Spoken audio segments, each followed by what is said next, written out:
Hello, everyone, and welcome. Good morning, good evening, good afternoon, depending on where you're dialing in from, around the world. And thank you for calling in. We're so glad that you could join us today for this exciting webinar regarding ISO 20022 and Swift Essentials. My name's Andy O'Gara. I'm going to be your host today on the webinar. But before we do get started, what I'd like to do is I'd like to take the opportunity to express our gratitude and thanks to Swift for collaborating with us on these initiatives. We're happy to be working along with Swift as a collaborator, a partner to help the industry gain clarity on the ISO 20022 migration, and also to give some insight onto how organizations can take advantage of Swift Essentials as well. Would you like to go to the next slide? Okay. So why don't we have a quick look at today's agenda? So we'll start with a quick intro into Axle Tree. So my colleague here, Omar, will walk you through that, followed by an update on the ISO 20022 migration and an outlook as we approach the November 2025 deadline. We'll then move into exploring Swift Essentials and how Axle Tree can help organizations looking to maximize both of these initiatives. We'll have about 10 minutes or so towards the tail end for Q&A at the end of this session and presentation. But we do encourage people to actually submit your questions in the Q&A box at the end. And we'll try to get to as many of them as we can, either throughout the course of this particular session or towards the tail end. Just another point of admin, what we will be doing is sharing this recording with all of the attendees on this call today. Okay. Would you like to go to the next slide? Excellent. So joining me today on the panel is Eddie Brady from Swift. He's head of diversified dedicated client teams, and also Omar Rodriguez from Axle Tree, who is our director of global sales. I'd like to hand it over to Omar to get things kicked off. So why don't I hand over to you now, Omar? Off you go. Thank you, Andy. Thank you, Andy. Excellent. Well, Axle Tree. So who we are. Axle Tree was founded in 2001 as the first service bureau for banks and corporates in North America, and has been active globally for 20 plus years. We pride ourselves for being capable of transmitting any transaction from any system to any network anywhere in the world. So basically, we can convey any data in any messaging protocol, or in other words, speak any financial language and communicate that through any network around the world. We are headquartered in New Jersey and have commercial and support centers in Uruguay, India, Spain, and Mexico, covering the globe 24/7, 365 days a year. Our mission is to connect financial entities and corporates through a single connectivity window to any network in the world, as I said before, so that you can sleep soundly at night with a peace of mind. That's our promise to you. How do we guarantee or deliver on that promise? Well, it's about our value proposition, our bank connectivity layer, allowing financial entities and corporates to connect to SWIFT, real-time payment systems, host-to-host, etc. Then we have our integration layer, powered by our platform Symmetry, that enables data transformation, enrichment, routing, etc. We also have a compliance suite that covers KYC, AML, sanction screening, monitoring, and then our advisory services, consisting of SWIFT, CSP, ISO 20022, impact assessment, advisory, let's say, advisory business and technical services, training, business analytic, dashboards, data modeling, reporting, etc. Now, I like to share this virtual panel with Eddie. It's an honor to have you with us today. And as you know, ISO 20022 has been around quite a bit. It already turned 21, actually the legal age in the US to have a beer. But anyway, joke aside, when thinking about the CBPR Plus migration, MT feels like French when it used to be the lingua franca globally. And ISO 20022, like the English, slowly but surely taking over the world, especially if we see from a market infrastructure perspective. ISO 20022 is undoubtedly the predominant financial messaging standard for instant payment systems, high value payments system. So why is adoption of this global standard taking more time than anticipated in the interbank space when there are clear drivers and benefits to incentivize its adoption? Would you be so kind, Eddie, to briefly recap where the SWIFT community stand and the benefit of ISO 20022? Yep, no, absolutely. I am so happy to be here right now. So yeah, I can definitely talk about kind of where the Swift community right now is on ISO 20022. So in the cross-border space for the payment initiation messages, we have, as of the end of April, 38.5% of our total in-scope traffic is currently being sent via native ISO. That I will say, it's definitely an increase. It's something that we've seen, March of 2023, when we went live with the coexistence period, we saw a little around 15% of the traffic. So we have seen a steady increase towards it. I would say one of the challenges, I guess you say, it's 21 years old. I know we've been talking about ISO for a very long time. My whole time here at Swift, we've definitely been talking about ISO, but it's, one of the challenges is it's tough to learn a new language. I will say for myself, I'm not language savvy. My worst grades in school were always my French and German classes that I was taking. So I think it's a lot of effort for us to learn it. There's a lot of legacy systems, and really kind of, again, one of the great benefits of the ISO 20022 migration, the reason why we're seeing this and we're the whole global community, because as you said, Omar, the instant payment systems in a lot of countries have already been on ISO 20022, but the reason why we're doing it in the cross-border space is really for that richer data. Just as an example, I always like to point out the MT103 is around 2,000 characters versus the PAX 08 is over 8,000 characters. So having so much more richer data in there, it takes effort. It does take a lot of work. And I think that's the reason that we're seeing it. But what I will say is when we come down to the ISO adoption, we're at 38.5% right now. Obviously, a lot of countries are going with their local market infrastructures, which maybe causes, is the reason why we're not at, maybe higher. But, we do Swift, we are interviewing the top 175 institutions on a quarterly basis. And, they're all, and those cover around 86% of our total traffic. And they are telling us that, they will be ready. We'll be sending 100% native ISO by November. So we do fully expect to see a huge number of our clients ready by November, even if we're only at 38.5% right now. Eddie, roughly how many institutions represent 9% of the remaining to adopt ISO? Yep. So again, the 86% is covered by 175 institutions. There's over 11,000 institutions on the SWIFT network. If we exclude corporates, we're probably talking around, I think, 8,000. So there is a large number that are doing it, but again, it is something that we are sending. We're having our own webinars. We're partnering with you guys to really make sure everyone understands and is ready for this ISO migration for the other thousands of institutions that are not included in 175.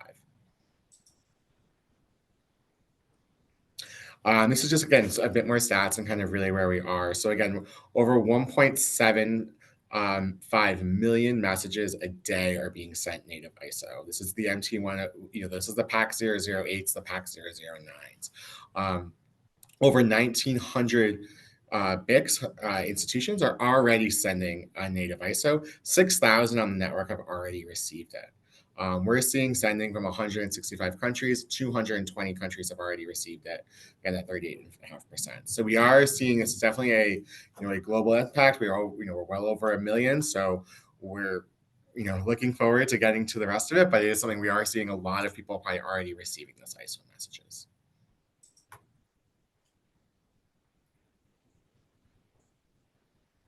And just kind of going through kind of the payment flow. I was actually at a conference a few weeks ago when one of the conversations I was having with someone who's been in the industry for a long time, and he just made a kind of off the cuff comment about, I really can't believe that we're going to have a day where this is in the United States. So he was talking about the Fed, Swift, Bank of England are all speaking the same language. He goes, when I started in payments, when it was back in the 90s, he just made a comment, I would have never thought we would have been that day.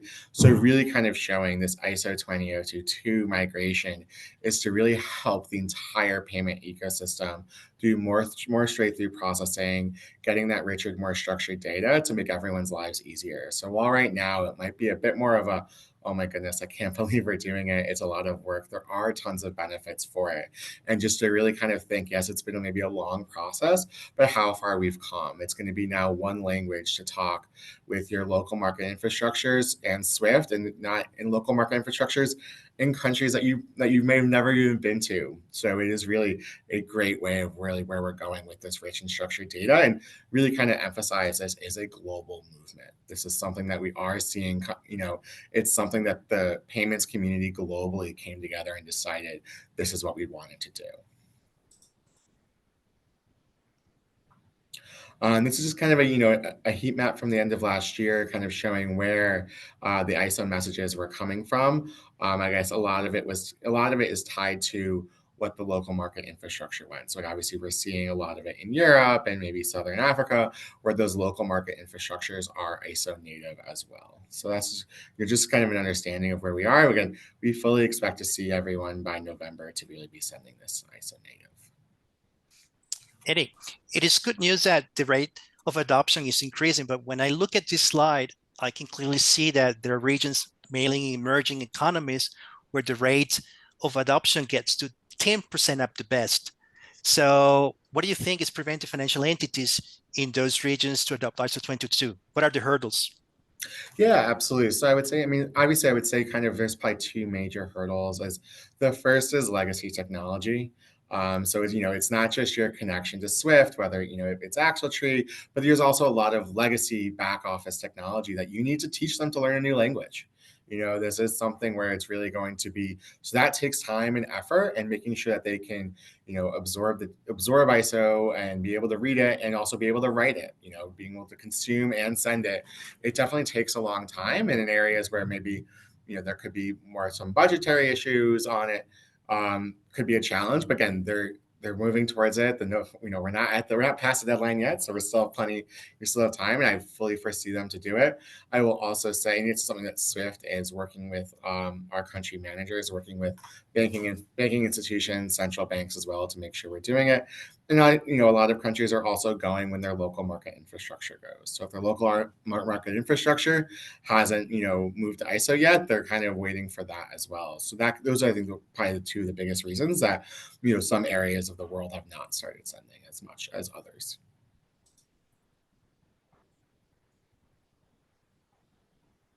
Yep. And this is just kind of going through kind of what needs to be migrated for it. So again, it's those payment initiation messages are the ones for ISO. It's the MT103, the MT202, 205s. Those are really kind of the future on what we will do.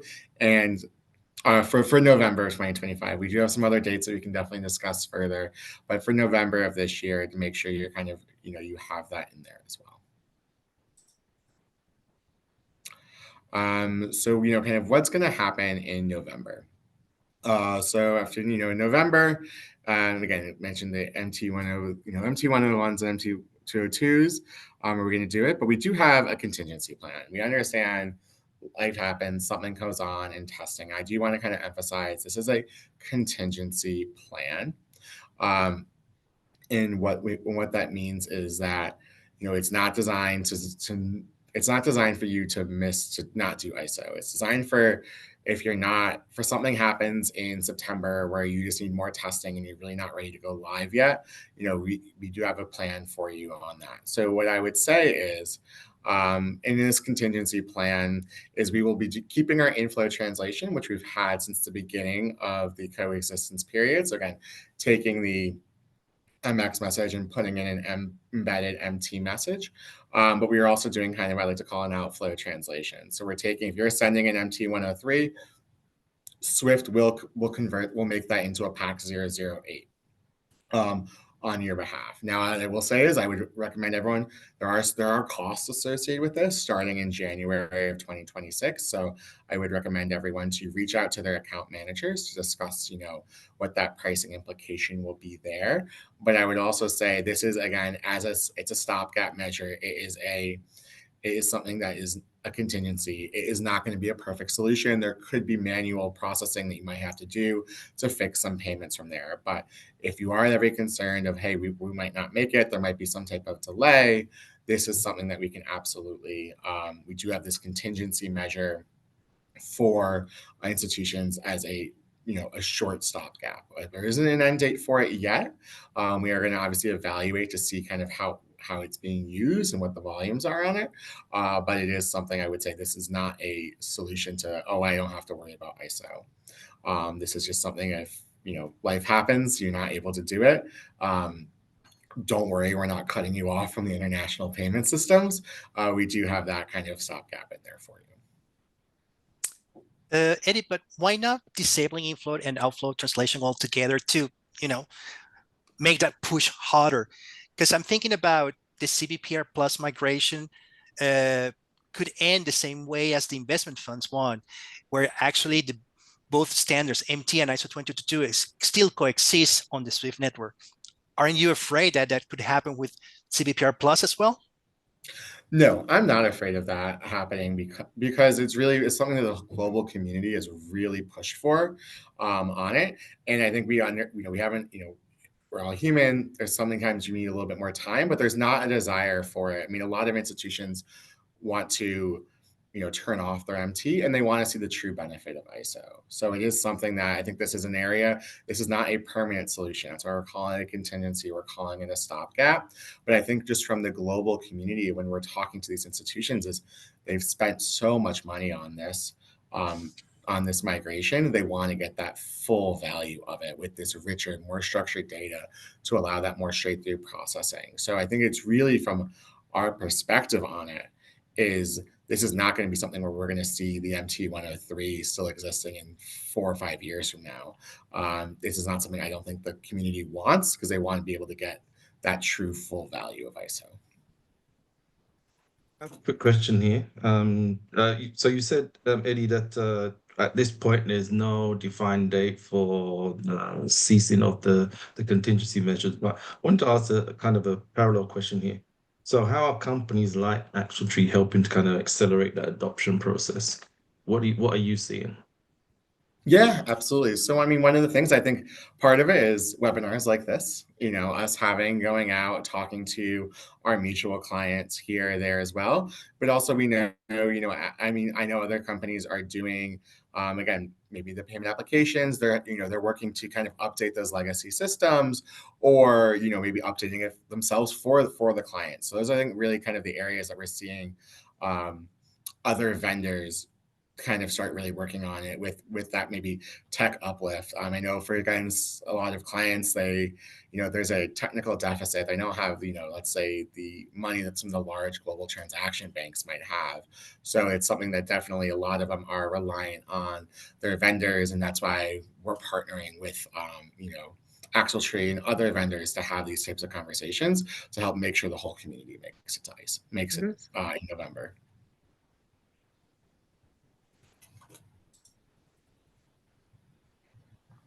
And this just kind of goes over kind of, what these contingency services are. So again, I've already kind of explained them, the existing inflow translation, the new, outflow translation for MT senders. And there are some messages that are, they're not the big ones. They're not used that often, but those messages at the end of life, those will be NAC'd in November. There is no contingency plan for these specific messages for them. But again, they're ones that really aren't used, and there are ones that there was never going to be an ISO equivalent for. So they shouldn't necessarily be news because these were always going to be NAC'd in November at the start of the coexistence period. Here's just some other ways, kind of Swift can help. So again, we're hosting our own webinars as well. I'd recommend you going to swift.com or talking to your account manager. And we also have Swift Smart Trainings. So Swift Smart Trainings are a fantastic way for really anything Swift. I will say that. It's not necessarily just ISO, but we have whole curriculums for ISO based on your role. Are you a technical? Are you on a tech team? Are you on operations? Are you a business analyst? We have whole curriculums on what you need to know for ISO. And one of the great things about Swift is it's included in your subscription to Swift. It's included in Swift Essentials for you as well. So this is something that there's no additional cost for you or your institution to start using. You just need to get permission, internally. If you don't have access to it yet, you just need to request access, and your Swift.com administrators will be able to grant it to you. But there is no cost for it, so it's kind of already included with Swift. And I highly, highly recommend. These are great courses. They're online. Most of them around 25 to 30 minutes, so it doesn't take up too much of your day, and they don't really kind of drag on too long. So again, if you have specific things, I always recommend going to SwiftSmart, taking either a whole curriculum or even just a specific course that you might be interested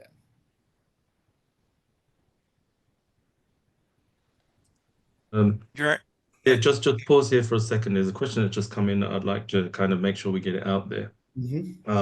So I'm just going to read verbatim. So I've heard MBFIs are required to comply to the November deadline. What is the difference between a closed user group versus the MBFIs, and how do we identify them?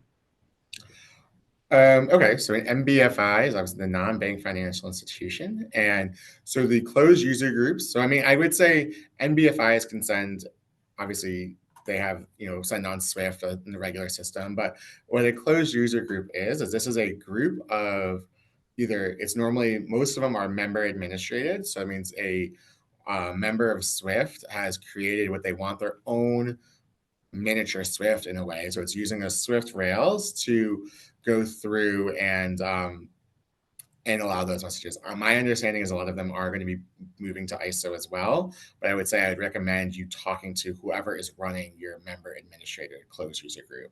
Like the Swift one is SCORE, that allows banks to talk to corporates. That obviously is not in scope right now for the ISO migration, but if you're a member of one, maybe I know people can use it for FX settlements and CLS aspects like that. I would just recommend talking to whoever is the head of whatever bank is sponsoring your closed user group. Okay. Thank you for that. And thank you for submitting that question, Peter. I do have one question, which is probably going to be focused more to you, Omar. All right.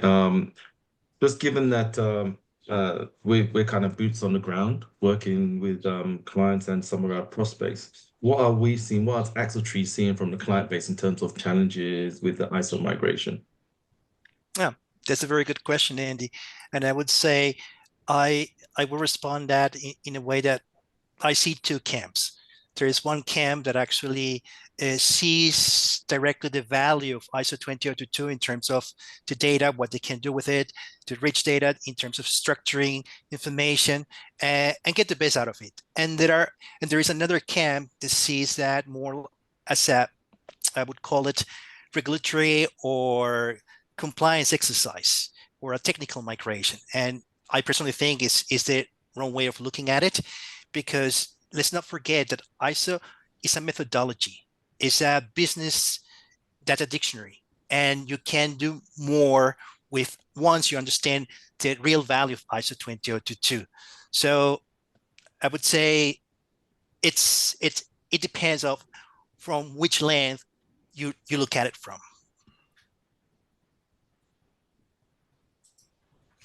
And to complement, I would say Axletree has 20 plus years of global financial messaging experience in Swift, MT, ISO 20022 in the business domains of payment security, treasury, trade finance.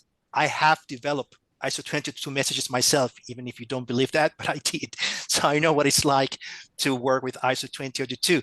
And ISO 20022 is future-proof. So we can help the Swift community starting with the training and adapt to their needs by delivering tailored programs either remotely or on site.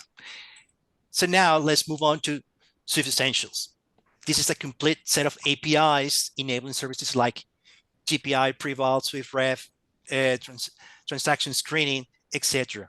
And Eddie, it may sound obvious to some people, but to others, it may not be so clear. So what are the main use cases to leverage these Swift Essential APIs, which are included in the annual Swift membership subscription? Yeah, absolutely. So, this is kind of, I just wanted to maybe take one step back on this and kind of, set up what Swift Essentials is. So, Swift Essentials is a new economic model that Swift introduced at the beginning of 2024, in January of 2024, where you have a universal license that allows you to kind of hit some of our key solutions on there. So, really, kind of one of the great aspects about Swift Essentials is, you don't have to worry about annual fees anymore. It allows you to, really use kind of our key value-added solutions to, again, help you with payment initiation, tracking, and settlement. I just want to kind of hit on a few of these because a few of these are ones that can specifically help for ISO 20022. But I guess I'll take one more step back before I do that and really kind of go over what these solutions are. So we have in the payment initiations phase, we have payment pre-validation. We have our Swift ref, which is our reference data, which I'll describe both of them. I'll describe both of those a bit more separately. But I kind of want to take a quick second just to talk about our KYC registry. KYC registry is something that is done before, but it helps you with kind of the, know your correspondent, know your client, where you're able to, when everyone has a third-party risk team, you're able to consume it. This one is a very easy one to onboard, and it's something that is a huge time saver. So I would definitely recommend people to kind of, look at it for them if you're looking at new correspondence or your current correspondence to do it. It's included. There's no cost to consume this data. So I would definitely want to recommend that. But it also, it affects with the processing with GPI. It also, and we have transaction screening and payment controls, which helps with fraud and screenings. And we also can do the settlement where we have case resolution, which will help definitely with ISO, and as well as Securities View and Swift Go. So I do just want to mention that those are kind of all the solutions, but these will help you with your ISO migration for November and obviously for beyond as we start using ISO and really getting that richer, getting the benefits of that with that richer data. And Eddie, how easy or difficult is it to enable those APIs? Yeah, absolutely. So the APIs, we have the Swift Developer Portal. So it's something that, you can Google it, you can ask your account managers. This is something that, again, it's free to use for all Swift members. It's something and it has all of our APIs, whether they're in essentials or not, but it has all of our APIs right there. It has all the specs of them, as well as a sandbox for you to test in. So I'm not a technical person. I'm on a sales team. So APIs to me all seem complex and complicated, but from talking to clients who are much more technically savvy than I am, they've said it's a great tool and it has a lot in there for it. So again, it's something that you can absolutely, look at yourself. You can talk with other vendors who, again, Axletree has, kind of built out some stuff for it. So, because I know we're Axletree clients here, but it's something that you can definitely do it. For those who are much smarter and much more technologically advanced than me, they do say it's a very simple process, and they have a lot of the great information right there. But for me, that seems even more complicated than ISO 20022. It's a completely different language, but. Just one other question here. So Eddie, so why do we think, or is there any rationale around why entities are not being able to benefit from Swift Essentials yet? Yeah, I think it's kind of a few folds. I think one is from talking to clients, it's a bandwidth issue. We definitely do understand that there is something else there's another big priority in the payment space, and it's what we've been talking about, ISO 20022.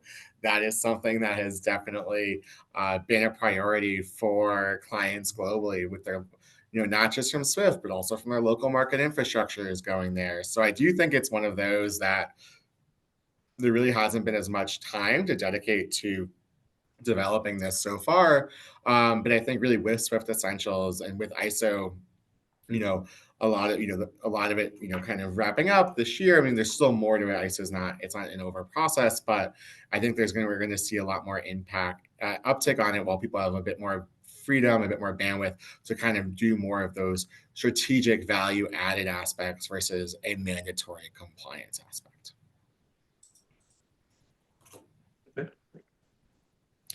So, kind of what are these benefits for Swift Essentials for the ISO migration? So obviously the pre-validation APIs, you're able to pre-validate, the information. So you're able to do that, purpose of payment codes, other stuff that might be needed in the ISO message themselves. And what there's also is, it's an error reduction. You're able to kind of reduce the errors before sending it with this new ISO aspect of it.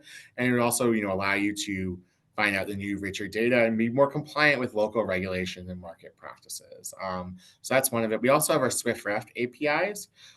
So these allows you to make sure your payments are structured correctly and making sure you have validates, the BICs, the LEIs. LEIs are a big topic here in the ISO world.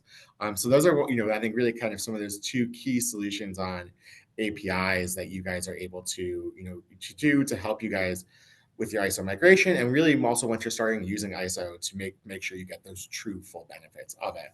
But we also, I want to mention case resolution. So case resolution is a bit more for the investigation messages. This is for, that settlement, post, investigation, a payment gets stopped on it.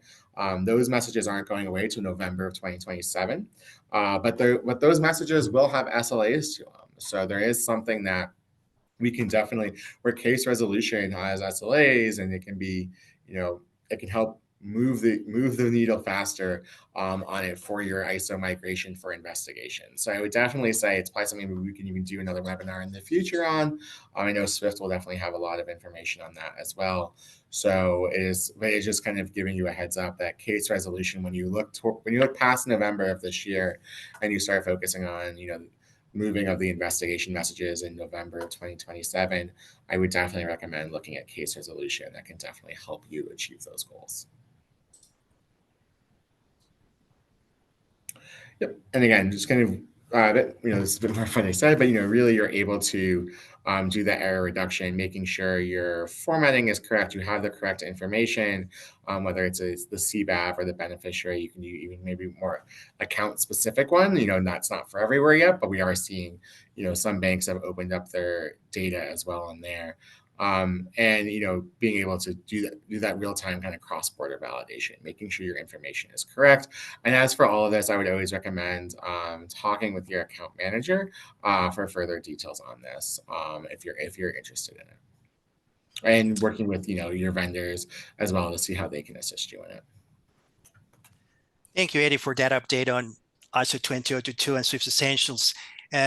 And this is pretty much the journey that Axle3 would take the customers to achieve that migration CBPR Plus stage. So you could go through 10 stages, from training to impact assessment, project plan, etc. But if you're too late, well, there is a tactical solution that we can offer, and that could be like Swift Basics and ISO 20022 CBPR Plus training, impact assessment that is based on taking stock of how you operate today, and I would say give you a snapshot of how you operate, and that's the current state, identify the gaps of how you would be operating in the future, depending on whether you want a tactical or strategic solution, and a project plan. And then obviously you have to go into the implementation. So that's configuring the software and the processes, the workflows, do the testing, the validation, deployment, and go live. And last but not least, support 24/7, 365 days a year with continuous evaluation and guidance. So Symmetry. Symmetry is our integration platform. And that's the one, if you are late, if you don't know, if you think you're not going to make the ISO 20022 cutoff, Symmetry can help you achieve that. How? Well, our platform can actually take any native payments file by those back office systems, TMS, ERPs that create them. Basically, we connect to those back office applications or systems through SFTP or MQ or APIs. And then we just validate, transform, enrich, approve, route, and report the data in the ISO 20022, let's say, standard that is required by the recipient of the information. Again, we use SFTP, MQ, or APIs as a mechanism to exchange the data. And obviously, it goes through the Swift network, but we also support any other network if it were to be required. Another thing that I'd like to mention is that Symmetry supports Swift APIs natively. Out of the box, GPI, Preval, and SwiftRef, and we're going to roll out transaction screening and payment controls and case management this year. This is just to illustrate one of the use cases where we authenticate the API and provide the connectivity for pre-validation. And then another use case where we have the API, the API authentication, the connectivity, but as well the transformation in case the client's back office cannot consume the Swift API natively. So Symmetry would translate that in the format that they can consume, and also take it in the format that the client back office produce to send the API call to Swift. Another use case about what Axle3 has done in the past is helping a global bank with multiple BICs to implement Swift API. This is to enhance transaction transparency and client communication, obviously to integrate tracker update notifications into the back office system, enabling real-time transaction status updates accessible to the customer base in order to streamline communication across multiple banking entities, improving operational efficiency. And another more, I would say, day-to-day use case is the conversion.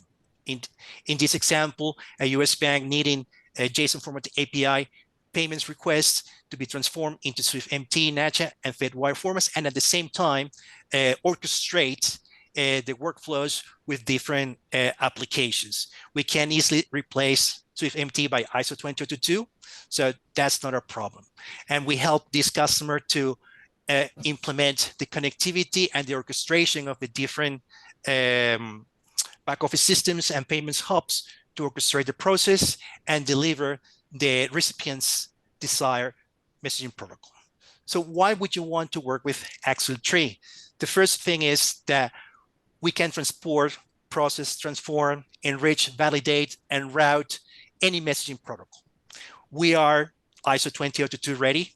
Our application Symmetry is CBPR Plus certified, and we can deploy our platform on-prem or in the cloud.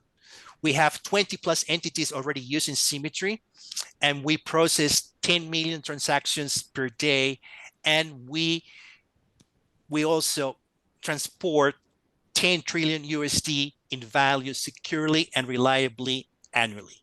As I said before, we support Swift APIs natively out of the box, and we expand third-party solutions through our API framework. A proven solution in the market for 12 years. It's not like this is something new because ISO 20022 just came out. No, we've been here for 20 plus years already, helping our customers with those transformations, orchestration challenges. And we don't stand still.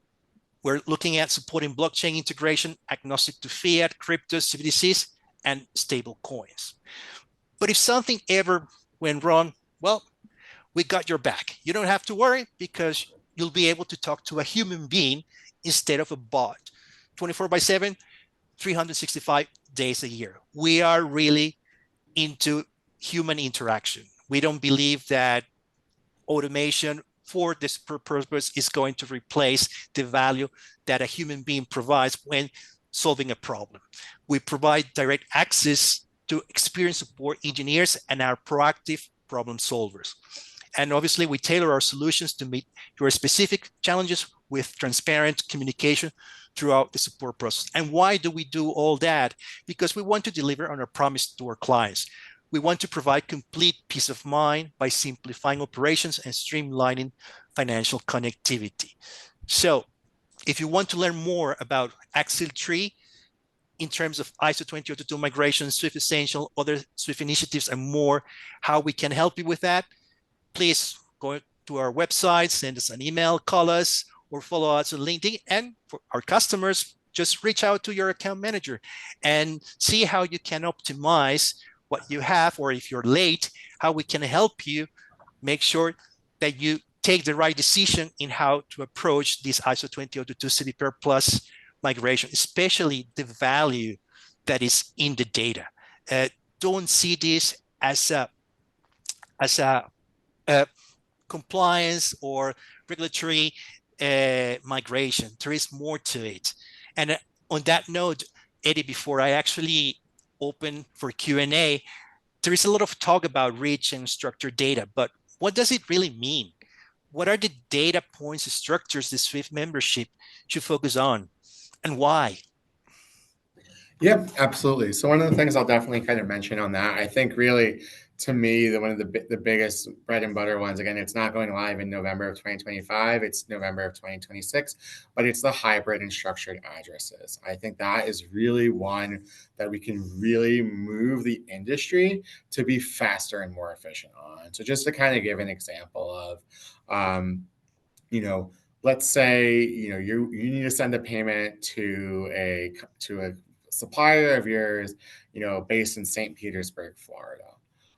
If you're sending to them, that is going to get hit on any single sanctions screening that you have. And no matter what tool you are, they are going to see St. Petersburg and they are going to do a hit of it. And you're probably going to have a manual intervention go in there and look at it, depending on your system. But it's definitely going to cause a false positive for it, even though you're sending it to Florida. Or if any company has the name Cuba in it, and you're in the United States, it's going to cause an OFAC, just some type of hit on there, just to make sure what it is. But in the future, in this hybrid address scenario, so where it is a structured city and country, or you can do a fully structured address as well, but hybrid is the minimum that you need to do for November 2026. You're sending it to St. Petersburg, Florida. They will be structured so a a screening tool reading it, they're going to see St. Petersburg and they're going to know to look right after it. And it says, oh, United States of America, not Russia. They know we can pass this through. And think about not just for your screening tools, but for all your intermediaries and the correspondent banking chain. All of those will be able to much more efficiently pass that payment on throughout there. So that is just kind of really one area where there's richer. So again, and more structured data of having it in there, knowing exactly, it's not just St. Petersburg where we have to double check to make sure what St. Petersburg it's going to. You're going to instantly know it's St. Petersburg and then it's United States of America. Boom, we can send this on through there, and it's going to make that is just kind of one tangible, but every tangible example of really how this is going to help the global community become faster and more efficient when it comes to payments, and really increase that straight through processing. Excellent. So, did I answer your question, Omar? Yep. Good. So I do have a few questions that's come in. So thank you for those who are submitting the questions. So I do have a couple here, and I'm going to just start from the top going down. And this is in the interest of kind of confusion to clarity, right? Can we elaborate on message types that SWIFT will classify as deprecated but supported? Yep. So a deprecated but kind of supported, but not, kind of message will be that this is something that it's deprecated but not supported, correct? Deprecated but supported is what the question is. Okay. So, it's one of those so what that means is pretty much we're not going to be doing updates to it. So let's say there is a regulatory change that occurs and we need to do a standards update. We're not updating the standards for a deprecated message, but it's still supported in the sense that we're not going to knack it on the network. So it's not something that if you send it, we're going to reject it because it's not correct. It shouldn't be on the network. But with that being said, let's say there is a year from now, a regulatory change that needs to be done for that message type, means we're only going to do it, let's say, for the ISO equivalent. We're not going to do it for the MT example of it. So yeah, it's one you can keep sending, but we're not going to be making enhancements or anything else like that. But you're not going to get knacked if it hits the network. Okay. So hopefully that answers that question. The next question that we have here is, do we know the new deadline date for MT 940? 950 message type coexistence? No, we have not decided. The community has not decided kind of when that new date will be. I think that is something that, right now we're still kind of, focused on the payment initiations, the hybrid addresses, and then the investigation messages. But we do not have a date for it. Once we do, we will kind of broadcast that obviously for everyone. But as of right now, there is no end date for those end of that coexistence All right. period. The next question here, which is, we should have seen this one come in, but could you elaborate a bit on disincentives, please? Yep. So I mean, I'm gonna recommend everyone to kind of reach out to their account manager, because they can go through your specific numbers. But pretty much what it is we are going to start inflow translation. Let's say has been free since the beginning of the coexistence period. Swift has not charged on it, but starting in January 2026. So I do want to specify this: all charges will begin in January. They will not begin in November. So we are giving a little bit of leeway. That's also helping for budget cycles and aspects like that. But it will begin in January 2026. We will begin charging for inflow translation and the new outflow translation, the sending of the MT. And that charge will be based on your global tier, so kind of how large of an institution you are, as well as a volume charge based on how many messages you're using it for. So if one department, let's say for you guys, is sending it, so 90% of your payments are going to be ISO native and 10% aren't, we're only going to charge you for that 10% that are using it. I will just say again, we do have a current pricing right now, but we are reserving the right to increase that pricing throughout the course of next year and maybe beyond, however long it will be existing, just because to encourage people to really disincentivize for it. So again, I would recommend reaching out to your account manager to understand what the pricing impact will be for you specifically.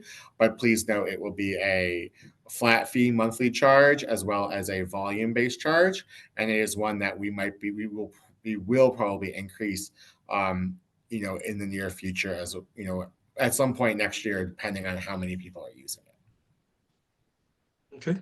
A few more coming in here. We still have a little bit of time. So the next question here, a custodian has migrated to ISO. Will they still have the ability to continue to send MTs during the coexistence period? So with this, what type of, I guess a question would be what type of messages is for it, but yes, Yeah. during coexistence, they can still send MTs if they want. That's obviously a choice of the custodian.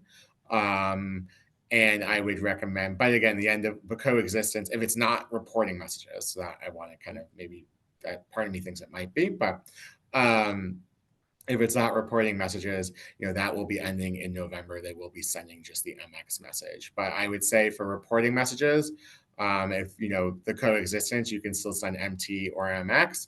I would always recommend you discussing with your bilateral contacts on what they would like to send or receive. That would be just my general advice for reporting messages during coexistence. And in the interest of reporting messages, actually, this probably does dovetail into that. So what about the 940, 950 message conversion and their deadline? So I think we kind of touched on it a little bit, but yep, no deadline has been set for those 900 series messages. Okay. Yeah, and I think there's a couple more dovetailing into the same thing. What is the position on other message categories outside of the 1, 2, and 9s? So I would say, as of right now, there's no plans to move any of them to ISO. Again, I want to, kind of just emphasize at Swift, we are a cooperative.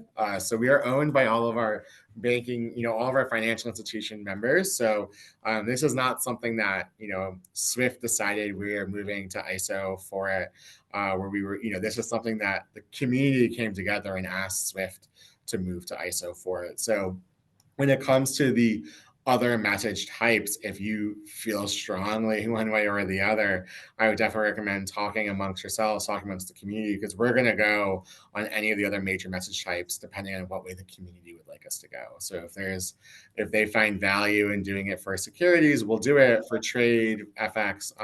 But as of now, I've not been told that the community has any appetite for it. But again, if the community changes its mind and does want us to do it, we're going to listen to what the community says. Okay. I think we're coming down to the last couple that I see here, and I think that these ones probably will follow the same vein of probably need to contact the account manager, but I'll read them out anyway. So Mhm. this one says, even the charges of inflow translation service, even for MTs that are not in scope of November 2025 end date. I think a little bit ambiguous, that question, but Yeah, I would just say for the charges again, all the messages that are in scope for it, the ones that we're going to do inflow translation for, there will be charges starting in January of 2026 for it. So that is something I recommend talk to your account manager on what exactly those charges will be. But they will be charged for. Again, we have not charged for this entire coexistence period, but once coexistence ends, starting in January, we will start charging. and does that Swift, does that charge also apply to the PAX 08 and 09s for come January 2026? So, I mean, I guess the question would be if you're sending PAX 08s, PAX 09s, you're fully ISO native, you've done it, there's no charges from there on that perspective. These are Oh, sorry, only, I should say, oh, sorry. sorry, I missed one.